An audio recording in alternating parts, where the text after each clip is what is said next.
So the problem that we need to solve is to compare the following numbers: 362 base 8 and 1434 base 5. So in order to solve this problem, let's look at how we know the process of finding a number's quantity or value with a base 10 number, since we're familiar with those. So suppose that we have the number 293, and we're going to be working in base 10 for this so that we can better understand how to know how much a number is worth depending on the base that we're using. So when we look at the place value of this number, we see that there's a 2 in the hundreds place, a 9 in the tens place, and a 3 in the ones place. So using these numbers, we can make a chip abacus so that we can visualize how much we have in this number. So to do that, we're just gonna make 3 different spots. This spot will be the ones place, this will be the tens, and this will be the hundreds. So with this number in base 10, we have 3 in the ones place. So I'm just gonna draw 3 circles to represent the 3. In the tens place, there's 9, so I'm gonna draw 9 circles.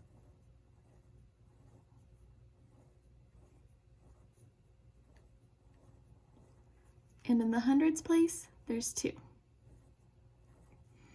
So now we need to understand what all of these different circles are representing. Since we're in base 10, the circles in the ones place all represent one thing each. So here we have 1, 2, 3. That's how much we have in this column. Now if we look in the tens column, we need to understand what each of these represents. Each circle in this column means 10 of these, because once we reach 10 in this column, we regroup and it moves to one circle in this spot.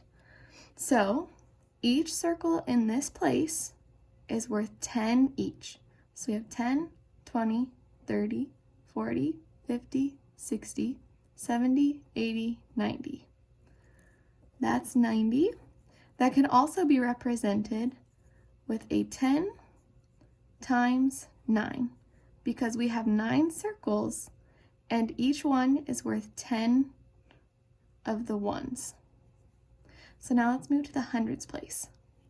In the hundreds place, each circle means 10 of these. And since one of these means 10 of these, that means that one circle here equals 100 here. So since we have 1, 2, we have 2 circles, each meaning 100. So that's 100, 200. You can also represent that by writing 10 or 100 times 2. So this example helps us better understand how to break apart a number using the base that we have. So the number that we would end up with is 200 plus 90 plus 3, or 293, which is of course the same number we started with, because we started with base 10 and we solved for base 10. Okay, so let's move on to our first number that we need to solve using base 10, because in order to know the actual value of these numbers is to put them in the same base. So since we are familiar with base 10, and that's the system we use, we will refer to base 10 and find the equivalent number in base 10 that each of these represents. So the first one is 362 base 8. Now, just as we used a chip abacus for our base 10 number, we're going to do the same approach here with our base 8 number. The only difference is with a base 8 number, regrouping happens when there is 8 in one of the columns.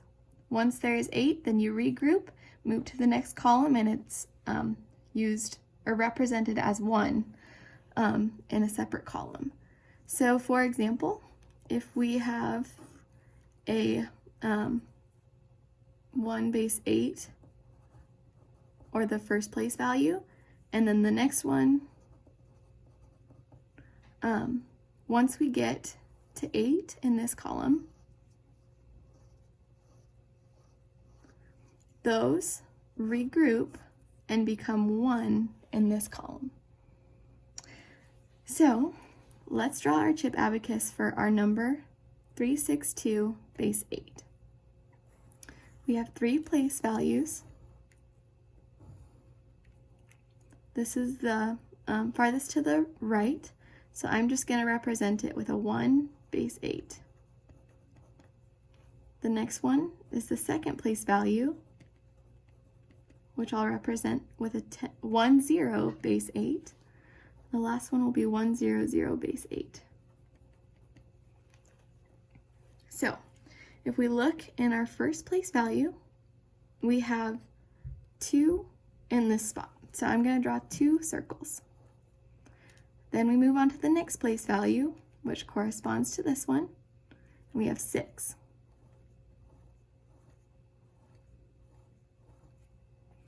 Then moving on to the farthest to the left, we have 3. Okay, now we have a circle in each, or circles in each spot to represent the numbers in our place values.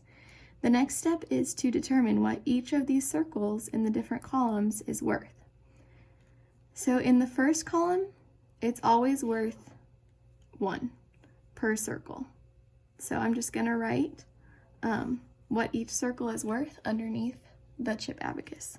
In this column, each one is worth 1.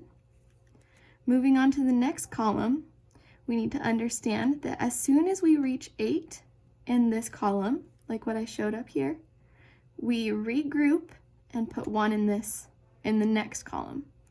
So that means that each of one circle here equals 8 total.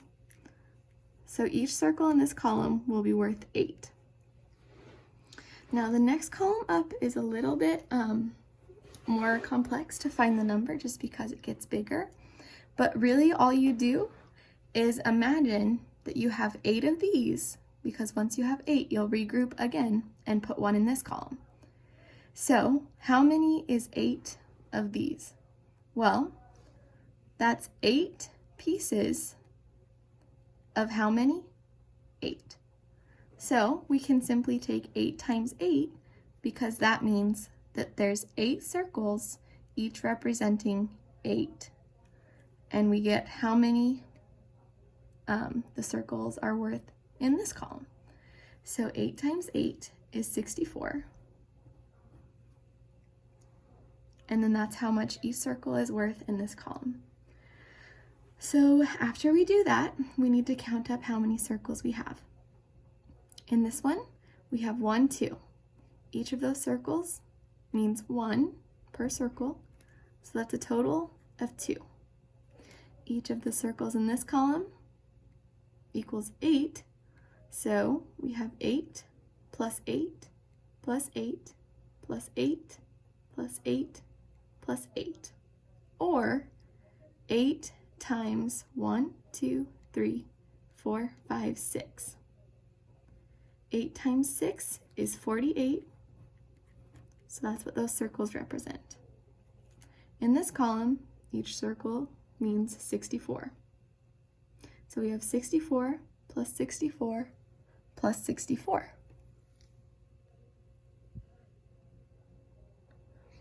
So that equals, we're going to have to do some math over here.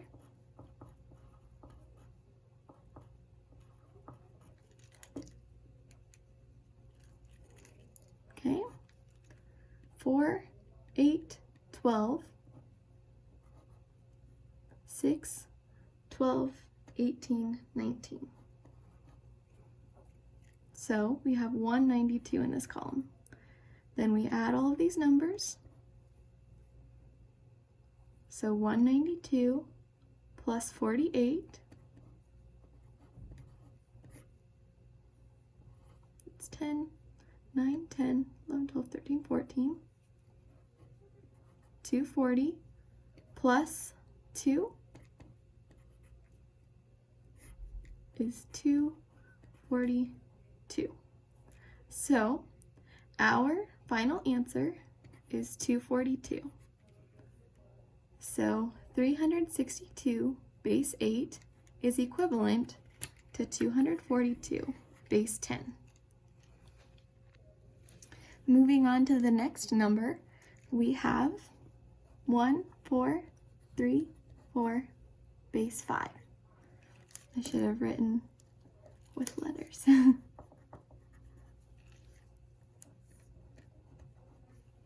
So we're going to do a chip abacus again.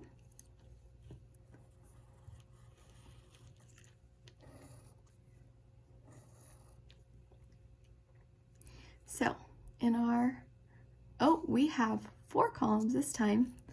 So I need to make an extra column. Okay, this is the first spot, and we're in base 5, but I'm just going to use the numbers. Next spot, base 5. Third, base 5,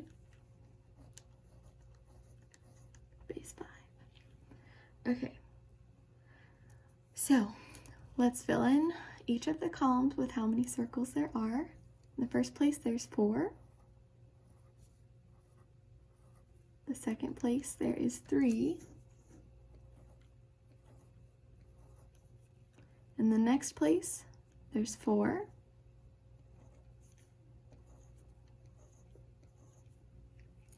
And in the farthest to the left, there's only 1. So we are using base 5 this time, which means that each time you reach 5 in one column, it regroups and moves to 1 in the next column on the left.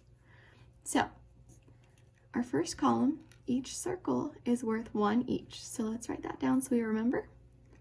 In the second column, each circle means 5 because that's how many there needs to be to regroup.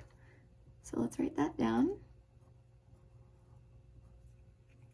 The next circle, there has to be 5 of these. So how many is 5 circles that equal 5 in each circle? That's 5, 10, 15, 20, 25. So each circle here equals 25. And then in this spot, there has to be 5 here to regroup and move to 1 circle in this spot. So let's count how many 5 25s is. 25, 50, 75, 100, 125. So each circle in this spot equals 125. All right, then we move on to counting. So we have 4 in this spot, each representing 1, so that's a total of 4. Now we have 3 in this spot, and each circle means 5. So we have 3 5s. So 5, 10, 15. Each circle here is 25, and we have 1, 2, 3, 4 circles. So let's count by 25s. 25, 50, 75, 100. So that means we have 100 here. And in this spot, each circle represents 125 in base 10. So we only have 1, so we can write 125. Now we add these up. 125 plus 100, that's 225. Then we have 15 and 4. So 225 plus 15, add the 5s first to get 230, and then add the 10 to get 240. Then finally we add the 4 to get 244. So we finally have our base 10 number, which means 1434 base 5 equals 244 base 10.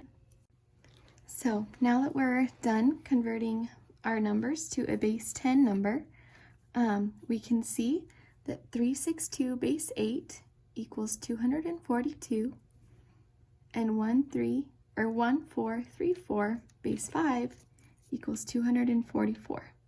That means that this number is bigger.